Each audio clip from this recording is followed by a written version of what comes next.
Y bueno, para arrancar, ciertamente el 2023 comienza con, digamos, con el elemento más importante a nivel político, sobre todo por lo que significó todo el proceso electoral, que es el caso del Brasil.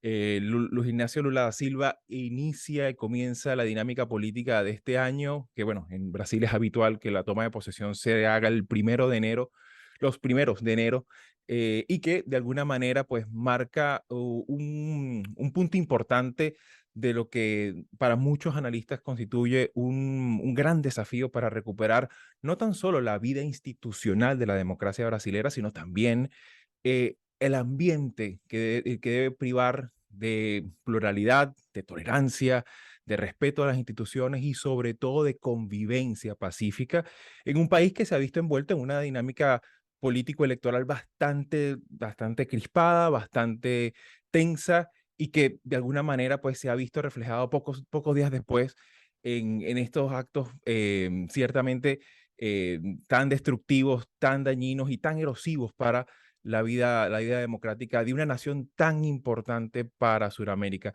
Me gustaría tu palabra de arranque, Marisabel. ¿Cómo ves esta dinámica de cara al futuro, sobre todo entendiendo la influencia que sigue teniendo, a pesar de los vaivenes políticos que tiene el Brasil, pero sobre todo, ¿cuáles son los elementos que podríamos destacar y tener en consideración sobre los desafíos que se le viene al presidente, a este nuevo mandato, a esta nueva aventura política de Luis Ignacio Lula da Silva?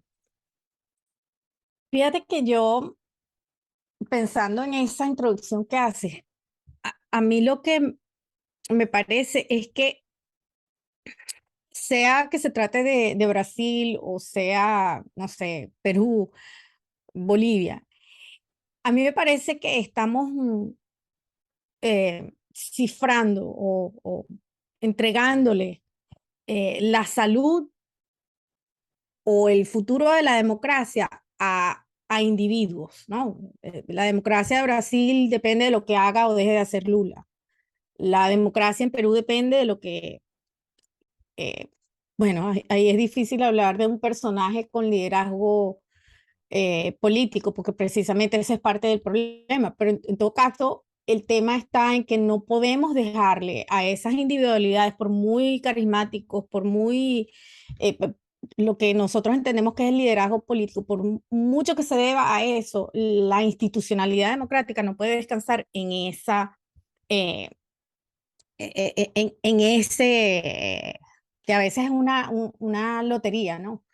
Eh, no sé si en el caso de Brasil, las demostraciones que dieron post, eh, eso no es ni siquiera una insurrección como fue en el caso de Estados Unidos, ¿no? Eso fue un evento coordinado, eh, quizás no muy sofisticado, pero que tuvo el resultado de poner en tela de juicio qué tanto se sabía antes, y la reacción, por supuesto, ha sido de preocupación. Claro. Entonces, ¿cómo podemos pensar que la democracia en Brasil tenga que depender de que solamente el Ejecutivo si fue positivo ver a los gobernadores, al Poder Judicial, pero eso es suficiente?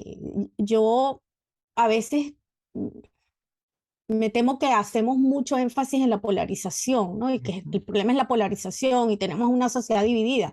Bueno, en política vamos a tener muchas divisiones y muchas fricciones porque se trata de un proyecto político, a fin de cuentas, ¿no? Un programa político.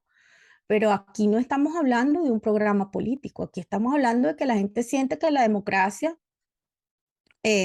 no es un obstáculo para asaltar al poder si mi visión del futuro del país o lo que sea el proyecto político no es la vencedora. Ese es Claro. el problema. Entonces dependemos de que Lula lo pueda frenar. A mí me inquieta eso, porque Sí, veo sí. que hay una debilidad desde el punto de vista de la democracia como forma de vida, porque a la larga es una forma de vida, ¿no? Claro, Raymond Arón decía algo sobre el compromiso político, ¿no? Que es el compromiso con las reglas del juego. Ujú. Y Claro. eso creo que es uno de los elementos centrales, ¿no? O sea, ciertamente vimos que también la actuación posterior a las elecciones de Bolsonaro dejaba mucho esa duda, ¿no? Esa duda porque, claro, comprendamos que es importante el discurso político por la influencia que tiene en cualquiera de los segmentos de la vida política, pero desde tu perspectiva, Manolo, ¿ves que exista ese compromiso político en los distintos actores que hacen vida en la Brasil de hoy, en la Brasil del 2023? Bueno, mira, Xavi, empezamos este primer programa con una noticia que no es de la región, con una noticia que no es de América Latina y que responde muy bien a tu inquietud. Ni más ni menos se da en las antípodas de España. Se da en las antípodas de España, que es Nueva Zelanda. Nueva Zelanda, sí, sí, la Y es la renuncia de esta. dimisión de Jacinda Ardern. La Ujú. dimisión, perdón, no la dimisión, No. la retirada de la Sí, sí, política de sí, la Jacinda Ardern. renuncia. Ujú. Exactamente, la renuncia, porque ha dicho que no tiene más ideas, que no se le ocurre más, que no tiene más energía. Y estamos hablando de una mujer de 42 años. Estamos hablando de una persona fundamentalmente honesta. Estamos hablando de una persona con un compromiso en la democracia de su país indudable, que se enfrentó, recordemos, con aquella matanza que hubo en una mezquita y que luego tuvo que acometer con un éxito enorme la pandemia, un éxito enorme en una isla, en un país que son dos Ujú. islas. Y ella, sin embargo, se va, ¿no? Hace un examen, diría, un examen de conciencia y frente a ese motor que tiene cualquier político, que es la ambición, unos lo llaman la ambición, otros lo llaman la vocación, ella dice, ya no tengo ambición, no quiero seguir siendo primera ministra de mi país. Entonces eso yo creo que tiene mucho que ver con lo que has dicho y con lo que ha dicho también María Isabel, en el sentido de que hoy quizá estemos dando demasiada importancia a las personas y cuando las personas no se comportan como Jacinda, sino que se comportan buscando el poder puro y duro. Estoy Ujú. pensando en Nayib Bukele, por Exacto. ejemplo, ¿no? Ujú. Pues ocurre lo que señalaba los dos, ¿no? Y este es Ujú. el drama, pero bueno, es la política que tenemos, o sea, no está muy bien que pensemos en el deber ser, en cómo debería ser mejor, etcétera. Estoy de acuerdo con esa frase de Raymond Agón.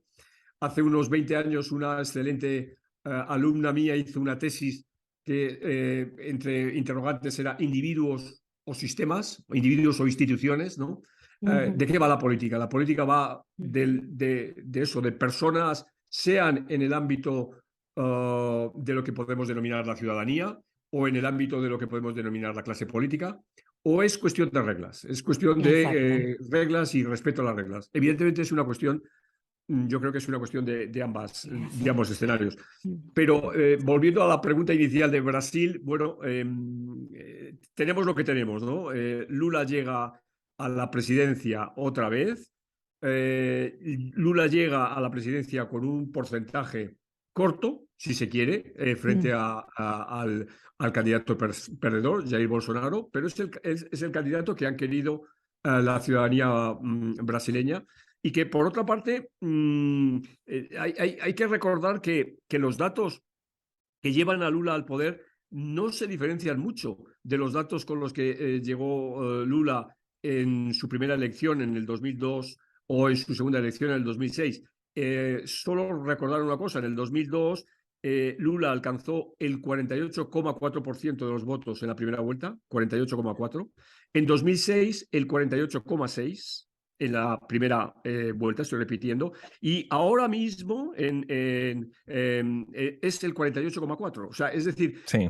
Lula tiene un apoyo electoral que se ha movido siempre en la primera vuelta entre el 46,4% del 2002 y el 48,6% del 2006 y entre medias 48,4% ahora, ¿no? Y eso es lo que la gente, eso es el lulismo, ¿no? Eso es Claro. yo creo que una fortaleza de muchos votos. Estamos hablando de varias decenas de millones de votos. Ujú. Claro, y que ciertamente también hay que poner en consideración que en esta ocasión, en este nuevo mandato, tiene un contrincante, un adversario político no tan solo presente dentro de las instituciones, sino también con presencia en el mapa político del Brasil y aparte de eso en las calles con de armas tomar, ¿no? Que es un poco el desafío que ahí es como entra también la variable, bueno, el componente militar, cuál pudiera ser la capacidad de respuesta de los Mm, cuerpos de seguridad del mm. Estado, no nada más el ejército, y sobre todo, eh, cuál es la capacidad de maniobra también que tiene Lula, porque entendamos que no, el PT no va por libre, ¿no? El PT tuvo que aliarse y de alguna manera, pues, de hecho, lo vimos incluso en la misma foto de familia del gabinete, en la que, bueno, ya hay más ministros y porque, claro, tienes que incorporar más gente para satisfacer esas pequeñas cuotas de alianza, ¿no? De modo que, bueno, ciertamente es muy temprano para marcar tendencias, pero está claro que hay un desafío de gobernabilidad bastante delicado, porque también todos estos acontecimientos y sobre todo cómo se actúa en lo próximo con estos atacantes, ¿no? Con estas personas que agredieron, digamos, no tan solo la institucionalidad y ataques a la propiedad, sino que también hirieron a personas, hirieron policías, o sea, fue algo inédito para propio Brasil y también para las imágenes que tenemos nosotros de unos lugares tan bonitos como los que hay en Brasilia. Para cerrar este tema, Marisabel, una palabra, por lo menos, ¿qué crees tú que podría ser el patrón de comportamiento que podríamos ver en esta nueva gestión de cara a este tema específico que son los insurgentes o los protestantes? ¿Cómo crees tú que pudiera estarse comportando el gobierno de Lula sobre este tema en particular? Bueno, yo creo que la oportunidad es para tratar de dirigir el esfuerzo y estoy pensando en Chile, ¿no? O sea, Mm, no entender que el apoyo es un cheque en blanco ujú, y que entonces a raíz de este episodio Lula lo va a tener más fácil en el sentido de que, bueno, ustedes atentaron contra, intentaron desconocer la voluntad popular y un gobierno legítimo, entonces ahora nosotros vamos a, a, a arremeter, en lugar de asumir esa dirección, quizás es una oportunidad para incluir. Y a mí me parece positivo que algunos de los, eh, creo que fueron gobernadores ujú. del ala de Bolsonaro, por supuesto, presionados por la realidad de unas imágenes que fueron terribles desde Sí, el sí, punto de claro. vista A fuerza de de las lo que circunstancias, uno, claro. exacto. Ujú, Entonces, creo que es una oportunidad para Lula de tratar de unificar, porque estamos hablando de otra sociedad muy polarizada y que las diferencias y las inequidades tienen que ver mucho más que con las diferencias políticas, sino con las ujú, desigualdades socioeconómicas. Entonces, tratar de minimizar la amenaza de esta coyuntura política electoral y tratar de más bien construir alianzas que yo creo que a la larga es lo que uno espera de estos gobiernos, sobre todo cuando ha habido el péndulo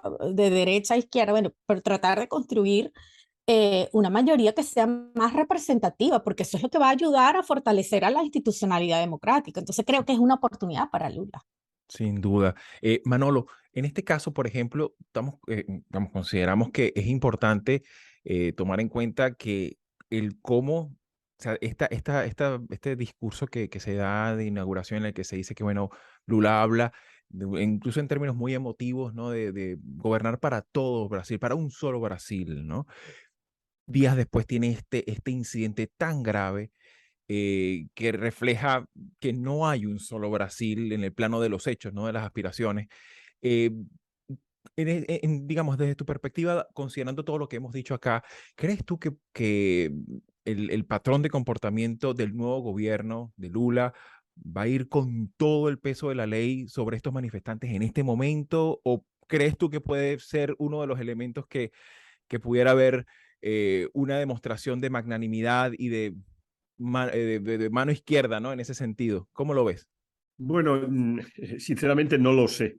pero yo creo que los hechos son muy graves, ¿no? Y los Sí. hechos merecen una investigación. Merecen una investigación y una evacuación de responsabilidades, ¿no? Porque es la fuerza, es el destrozo, eso no puede quedar impune, ¿no? Esa es mi opinión particular. El hecho como bien señalabas, del discurso de toma de posesión de Lula, creo que es el de un hombre de Estado, ¿no? Es decir, creo que el error en estos casos es decir, como ya se ha dicho en muchas ocasiones, y creo que esto, los que tenemos cierta edad, pues nos recuerda el discurso que ahora se va a cumplir, bueno, perdón, ya se han cumplido 50 años de toma de posesión de Salvador Allende cuando dijo que no era el presidente de todos los chilenos, ¿no?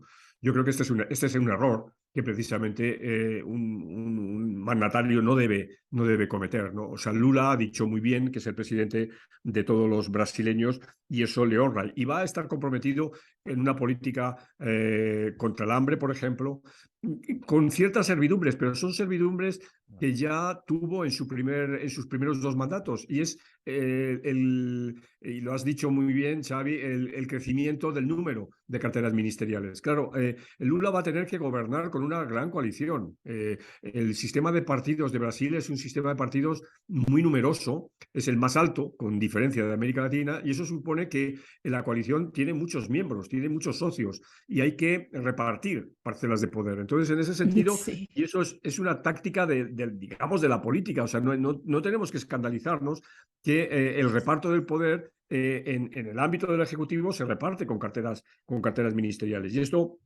supone, sin ninguna duda, el incremento, bueno, pues si se quiere, de la burocracia, etcétera. Pero para un país con la magnitud que tiene Brasil, me parece que esto es muy pequeño, ¿no?